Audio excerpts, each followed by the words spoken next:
What is up, ladies and gentlemen? I'm the Korrupted Judge, and welcome back to Helltaker the Second Circle, the game that seems to drop lore that I can sometimes remember, but can't always. In the last episode, we went out with Modius, and it was yet another success story. We went out and we tangled with her, we got a couple lessons, and all in all, it was a really good date, despite Zajada showing up out of nowhere. But I get the feeling whatever Zajada wanted us to do was going to bite us in the ass later on. So, now we're off to the Cerberus date. Cerberus' dates have a tendency to be very informative, and it seems Mayman has a tendency to become a big part in the Cerberus dates. I mean, she has been for the past 2 dates already. So, let's see if she'll show up again in the third date, and maybe we'll figure some stuff out. With that said, let's kick it a nickel.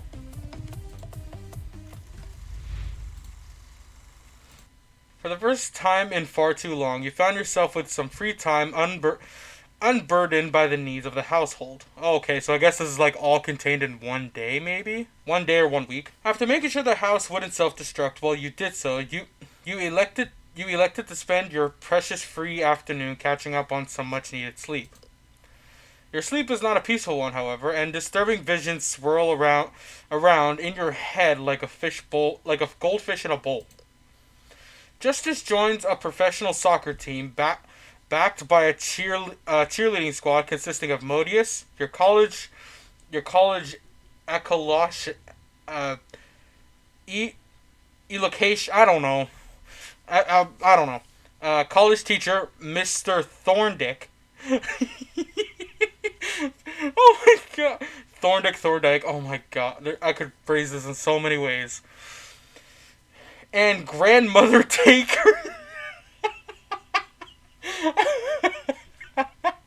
Oh my god. The fact that 133 legitimately put grandmother Taker or grandma Taker. Oh my god, I absolutely love it. This is why I return to this game. Your dreams are soon interrupted, however, by a rather strange rocking sensation, accompanied by an all too familiar voice. Wake up, it's her. What? Confusing as your dreams may be, you still fight your hardest to remain asleep as your conscious and mind is drawled from the subconscious pits of slumber into the waking world. I feel that. It's hard to explain, but I feel that. Yep, I'm not surprised. You open your eyes to see 3 sets of luminous red orbs staring back at you. Cerberus sits on your bed, one of her 3 bodies sitting cross-legged upon your chest. She rocks back and forth with your breaths tipping at extreme angles that would topple people with worse balance than hers. Seeing that you're awake, all 3 bodies break into identical, excited smiles. Uh-oh.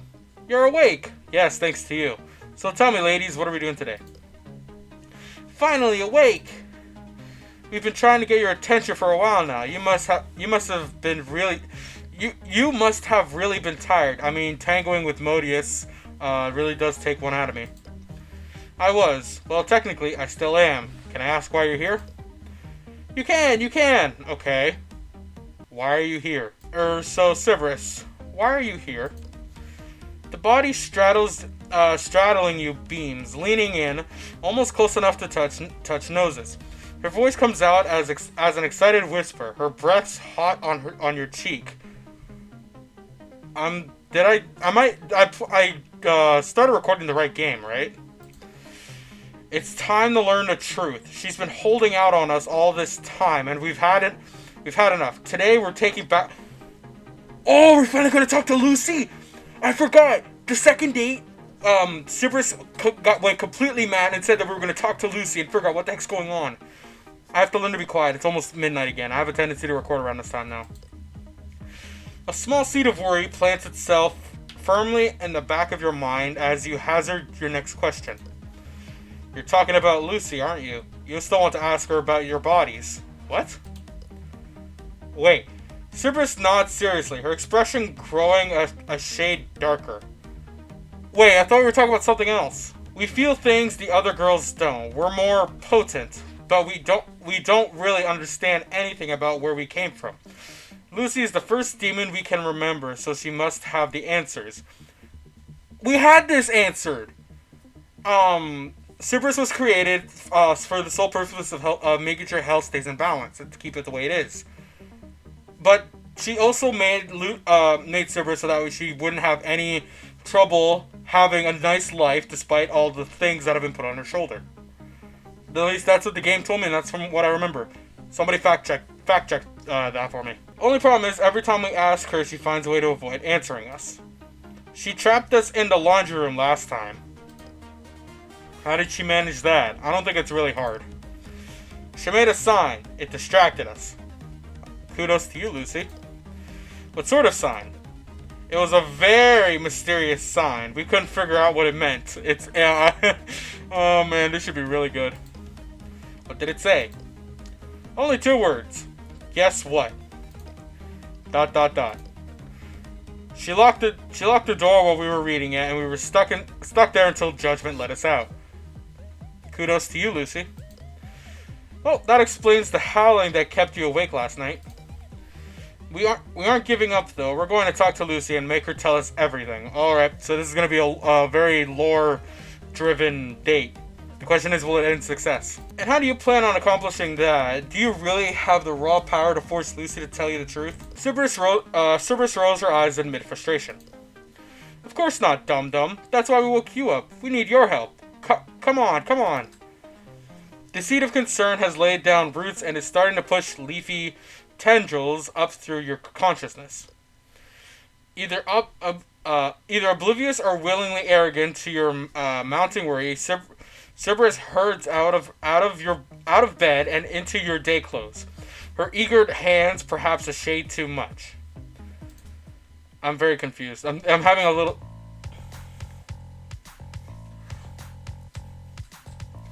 Oh, I miss this music.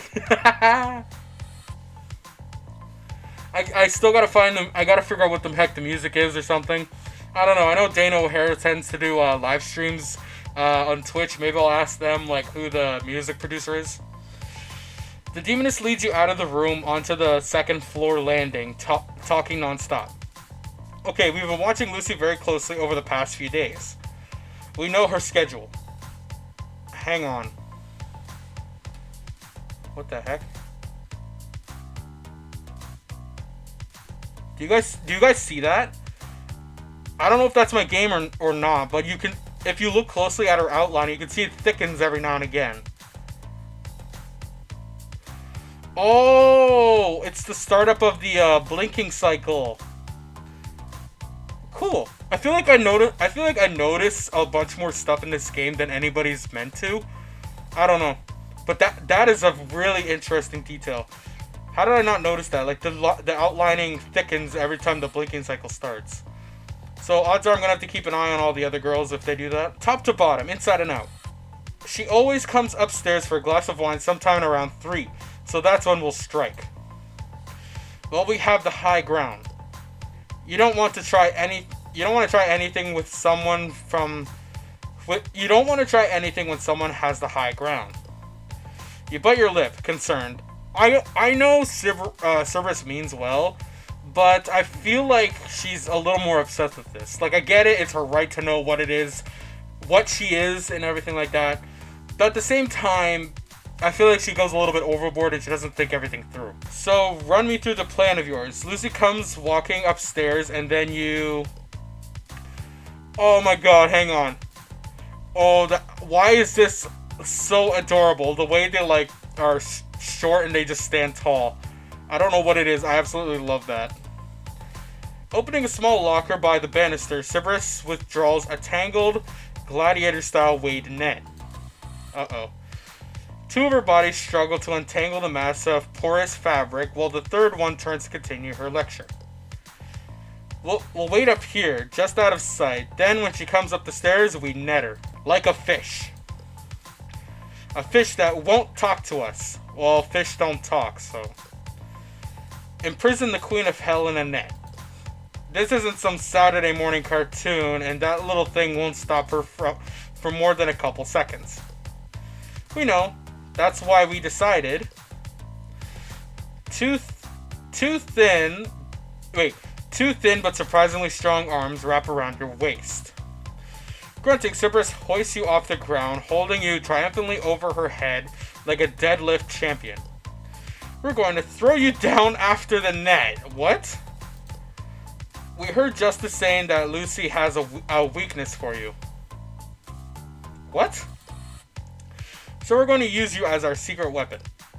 Whoa, hold on there, girls. You can't just pinch me down the stairs. They're African mahogany. Oh, wow, he's more concerned about the stairs than his own thing. Put me down and let's talk about this. He's more concerned about the stairs than his own well-being. But your efforts are futile. Cerberus bears you inextricably towards the banister, all the while continuing to detail her master plan. Then, when you've pinned her down and she's all tangled up in the net, we'll ask Lucy.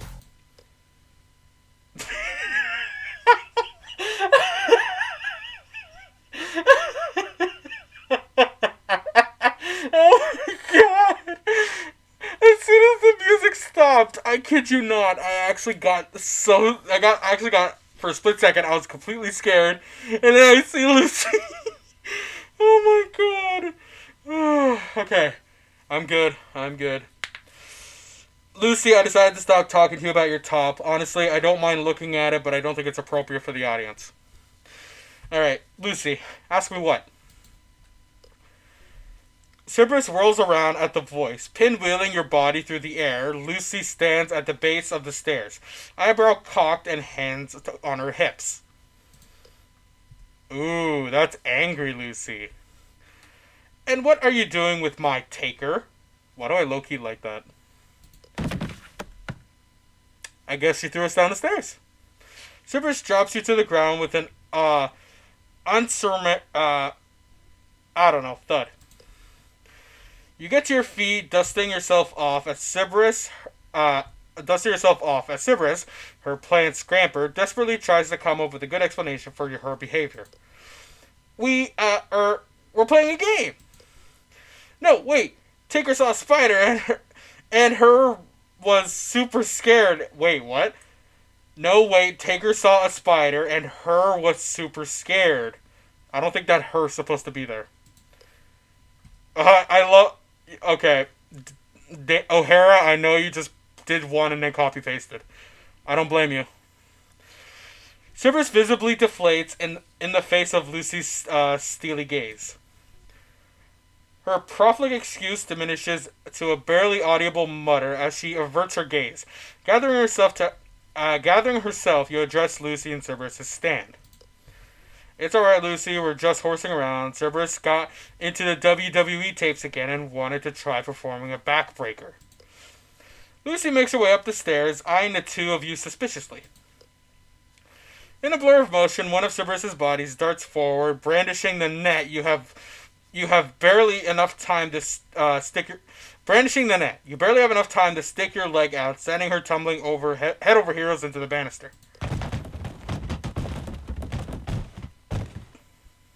I like how my camera shook as that happened. She hit the wood with a crash, struggling to exert herself from the net. As she thrashes around, you privately admit that you underestimated the mesh webbing. Unaware of the finer points of the drama unfolding on the landing, Lucy crests the top of the stairs, turning her gaze on you. Lucy's voice comes out in a dangerous monotone.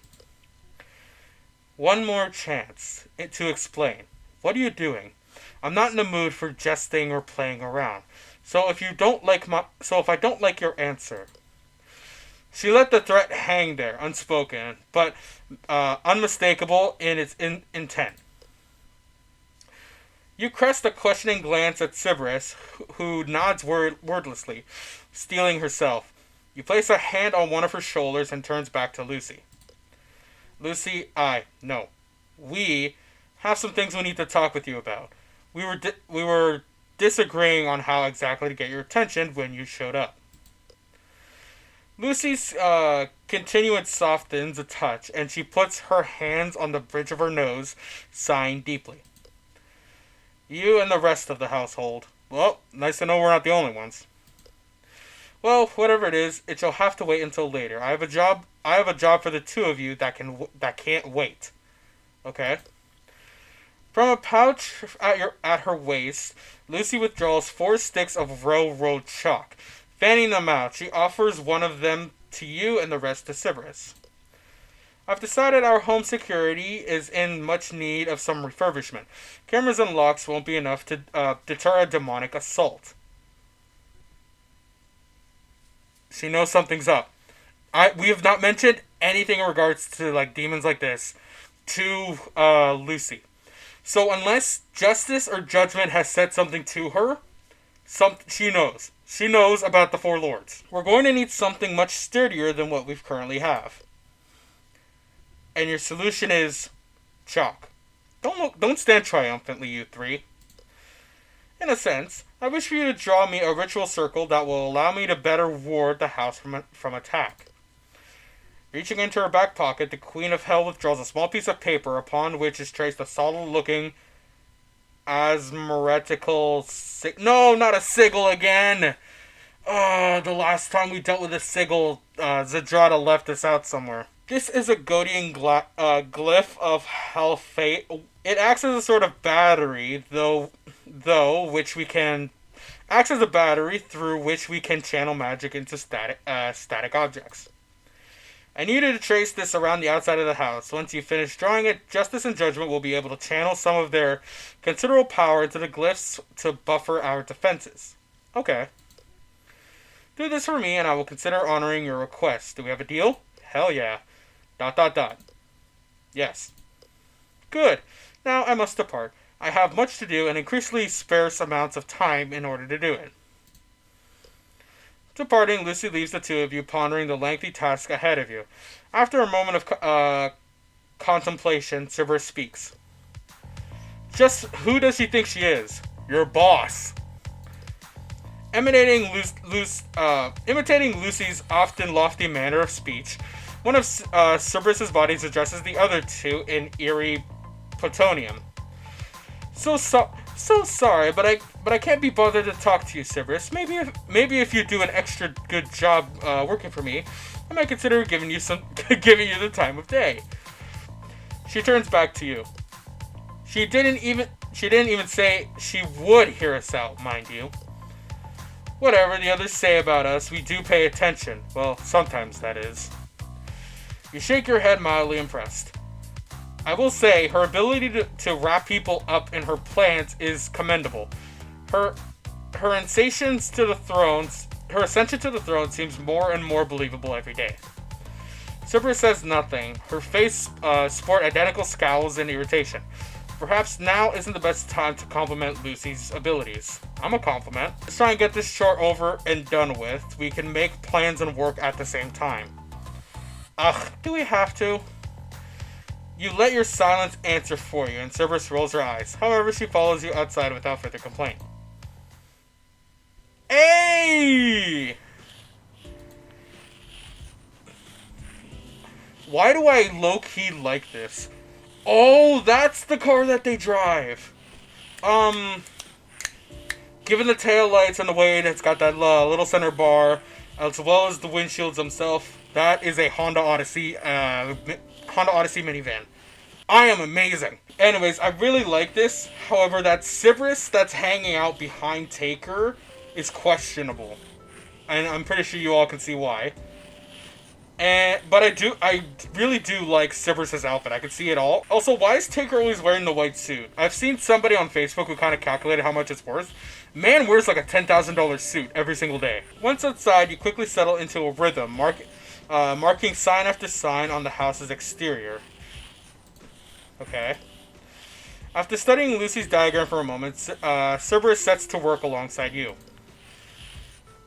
Working in perfect sync with herself, she soon manages to coat a significant stretch of the house with densely packed layer of sigils.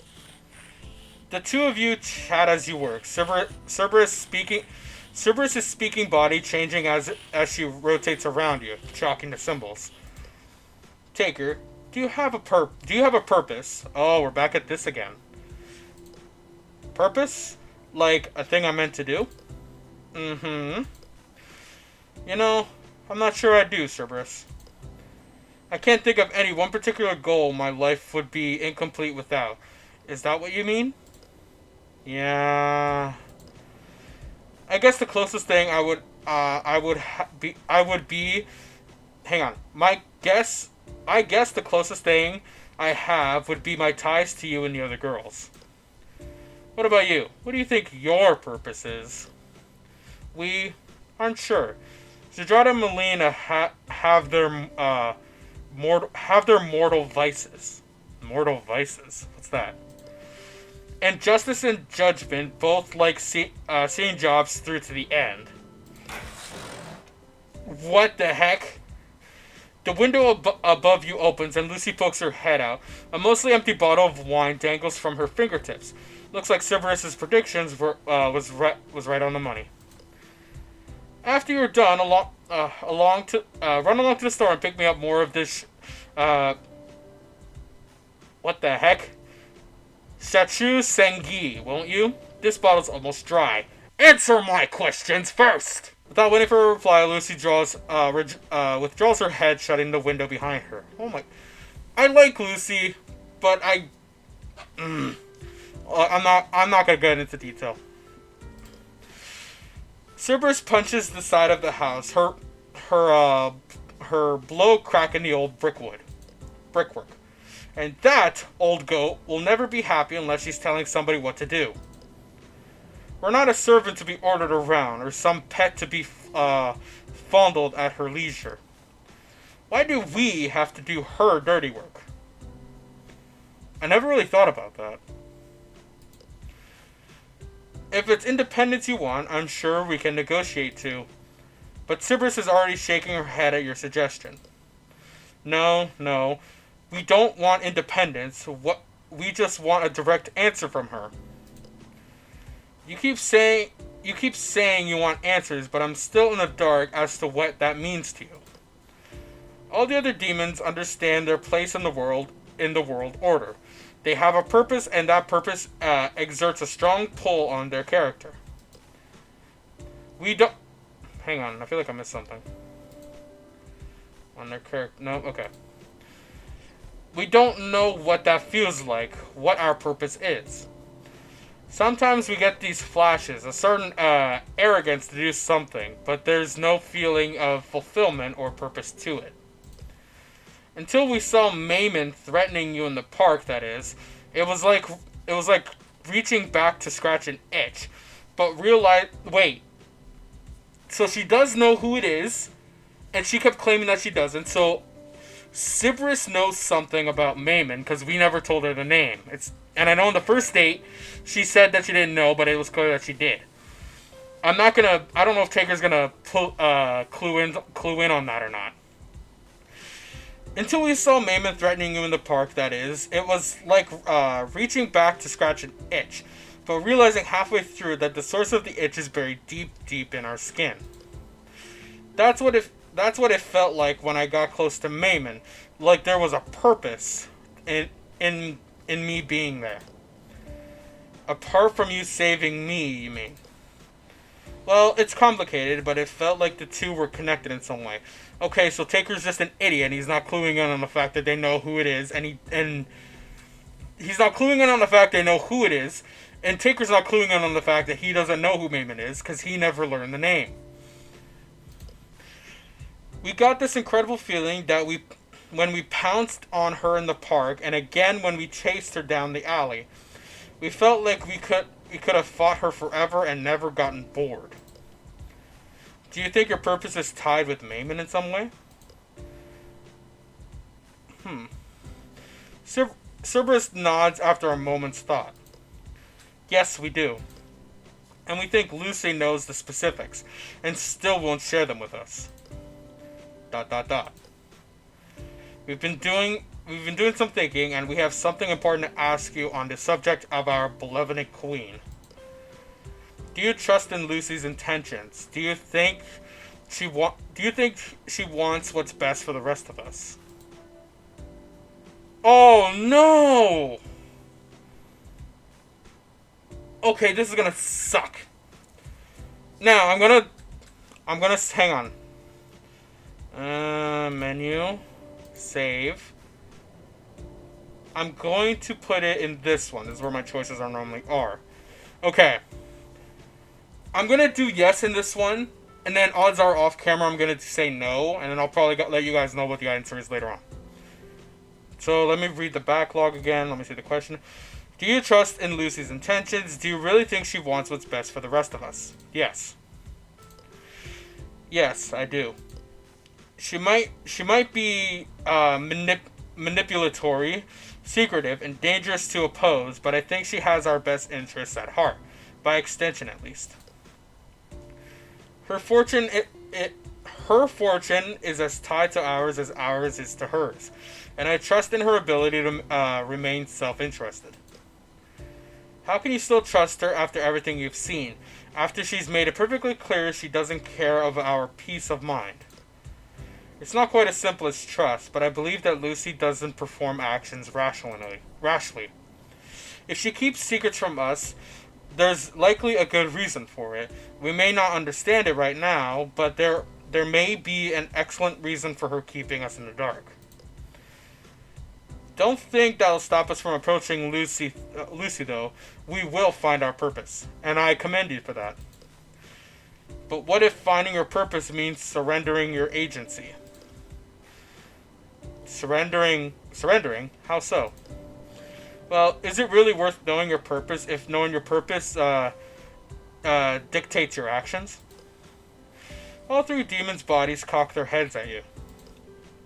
Come again? You sound like those angry old guys we used to torment in hell. The ones with the funny white dresses. What? Oh! I'm not gonna say the name out loud. All I'm gonna say is pointy hats. You guys put two and two together. I remember they used to call Lucy by a different name. Hey or something or other. Old men in white dresses. Were they philosophers? Oh, I guess I was wrong. That's right, philosophers. You sound just like them, talking in circles like your words are spaghetti noodles. Well, in simple terms then, would knowing what you're supposed to do compromise your freedom to choose for yourself? Do demons have free will? One thing I've noticed is that free will, the F and the W are capitalized. So that's got to have a big significance if they capitalized it like that. Free will? Yes, do demons possess the ability to think and do things outside of prescription and habit, to change the world around them in unprecedented ways? Like with fire? Ooh, we're good at fire. Oh my god. Why does it feel like it's skipping? Watch. I'll give you an example. One that doesn't carry a burn risk. You finish tracing the most recent symbol on the side of the house. You examine it for a minute before setting the chalk aside. Reaching out, you smudge the sigil with your finger, marring the surface of the protective glyph and compromising its shape. I told Lucy we would ring the house. Hang on. I told Lucy we would ring the house in these markings for her, and it's in my nature to hold to the promise I make. However, should I choose to, I could freely sabotage the work I'm doing and put us all in danger. Now, obviously, I wouldn't do that, but the freedom to choose right from wrong remains nonetheless. As you repair the damage done to the sigil, Cerberus froze her brow, trying to make sense of what you've just said. I kind of understand why Cerberus doesn't understand. She's kind of like a child. It's like explaining algebra to a 5-year-old, I guess. I don't see why anyone would want to be able to make wrong choices.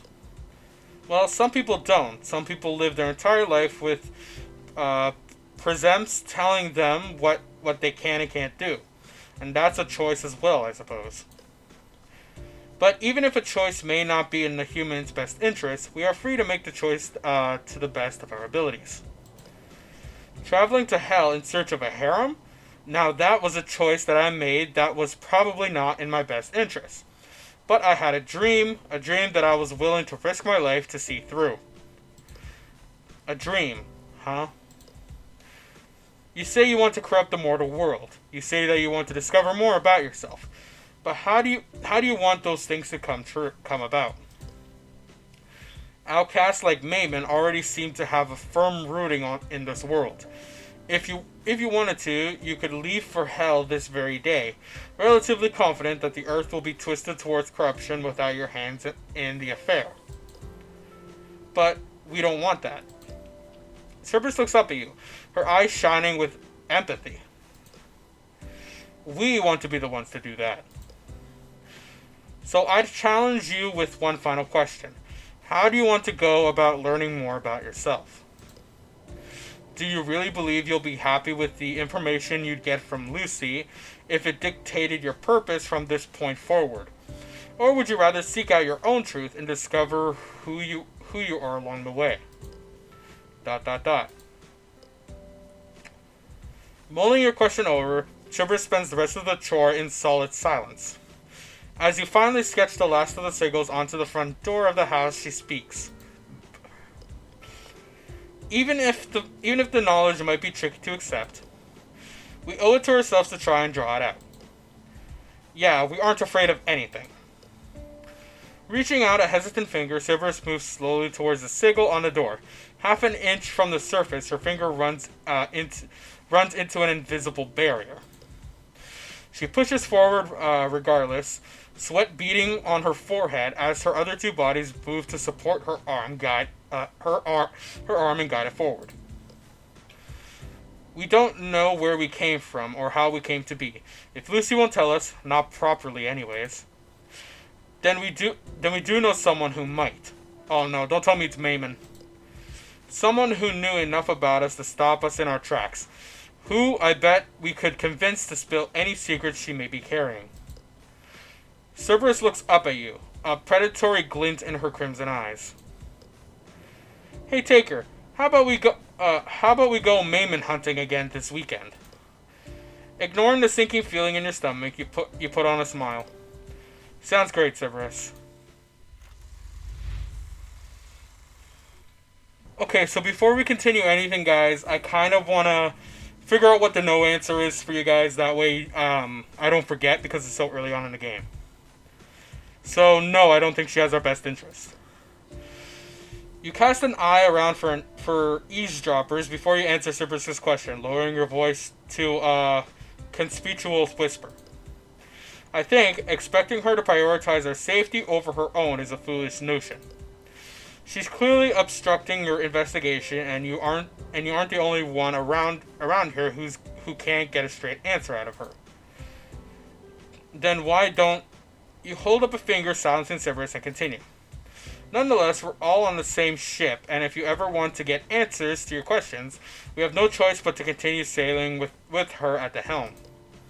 We have to ride out this storm together before we turn on another. Do you understand? ... Yes. Don't think that'll stop us from approaching Lucy, though. We will find our purpose. What if Okay, so now I have the answers to that. Okay, so the game suddenly went black, and now I'm stuck on Melina. I know I can click Melina, but I won't because I don't want to trigger the date. There's a lot to take in with this Cerberus date, an extremely amount that we need to take in. But I think I'm going to leave that for when I do the third date reviews. So that way this video isn't so much longer for you guys. Now, with that said, guys, I'm the Korrupted Judge, and I'll see you guys in the next video. See you around. Okay, so for those of you who actually decide to stay all the way to the end, which is probably like maybe 4 of you, as you guys know, I don't do any uploads on Thursdays because that's normally when I take my break. However, I don't like the fact that I only upload 6 out of 7 days a week. So, I'm not guaranteing this, but to those of you who made it to the end, you get this little tidbit of information. And I ask that you don't comment this about this in the comments, so that way nobody else can figure it out. Only those of you who actually finish the video are allowed to listen to this. I'm going to attempt to go live on Thursdays. I don't have a specific time because I have a day job, but I'm going to attempt to go live. I'm not going to do Helltaker stuff when I go live. I'm gonna try and do some other stuff, maybe some Seiko no Satoko, or maybe I can play some Switch games. But I'm gonna try my best to go live. I've never done it before, and hopefully my Wi-Fi is strong enough in order to do it. Okay? Like I said, I'm not guaranteeing this. Hopefully, I'm gonna when I upload this tomorrow for you guys is gonna be Thursday. Hopefully, this will be okay for you guys, and you guys can help me out, get a feel for it and everything, and it gives me a chance to interact more with you guys. Yep, that's all I got for you. Now with that said, I'm the Korrupted Judge, and I'll see you guys in the next one. See you around.